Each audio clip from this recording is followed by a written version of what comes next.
কুফানগরীতে এক নাস্তিক ছিল। সে বলে বেড়াতো, আমি আল্লাহর দেখি না তাই মানি না। কুফানগরীর লোকজন বলে, আমাদের এক ইমাম আছে নাম নহমান ইবনু সাবেত, ওনার সাথে বসলে তুমি আল্লাহরে দেখতে পাবা। সে বলে, যাই তাহলে তোমাদের ইমামকে ডাকো।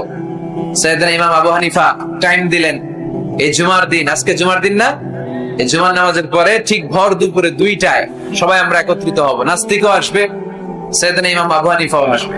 জুমার সালাতের পরে লোকের বন্যা বয়ে গেল, বাঁধ ভাঙা জোয়ার, অনেক মানুষ।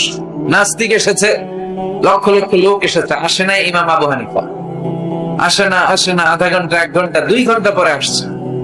নাস্তিক বলে, এই তোমাদের ইমাম যার কোনো সময়ের জ্ঞানী নাই, এর সাথে কিসের তর্ক?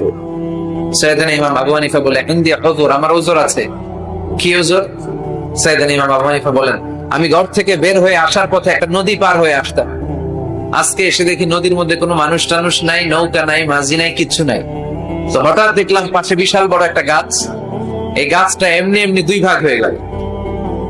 হঠাৎ গাছ থেকে এমনি এমনি লম্বা তক্তা হয়ে গেল, এমনি এমনি তক্তাগুলো জোড়া লেগে নৌকা হয়ে গেল।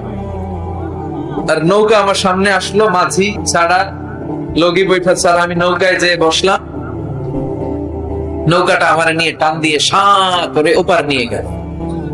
তো এই যে এই কাজগুলোর প্রসেসিং গুলো হতে আমার 2 ঘন্টা সময় লেগেছে। নাস্তিক কয়, তবে ইমাম গাঞ্জা খাইছে, মাথার তার ছিঁড়া গেছে। নাহলে কোন সুস্থ মানুষ এই কথা বলতে পারে? এমনি এমনি নাকি গাছ ভেঙে তক্তা হয়, এমনি এমনি নাকি তক্তা লেগে নৌকা হয়, এমনি এমনি নাকি মাঝি ছাড়া নৌকা চলে? সাইয়েদনা ইমাম আবু হানিফা বললেন, এই তো আপনি লাইনে চলে আসছেন, আপনার বুঝানো এখন আমার খুব সহজ হবে। এমনি এমনি গাছ কাটে না করাত ছাড়া, এমনি এমনি তক্তা জোড়া লাগে না, নৌকা হয় না মিস্ত্রি ছাড়া, এমনি এমনি নৌকা চড়ে না মাঝি ছাড়া। তাহলে এত বিশাল বড় আকাশটা কেমন করে এমনি এমনি হলো? জমিনটা কেমন করে এমনি এমনি হলো?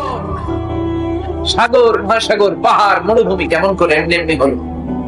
এগুলোর একজন স্রষ্টা আছে না নাই? নাস্তিক কয়, তাই তো, আসলে তো আমি হাদাম, আসলে তো আমি উল্লুকা।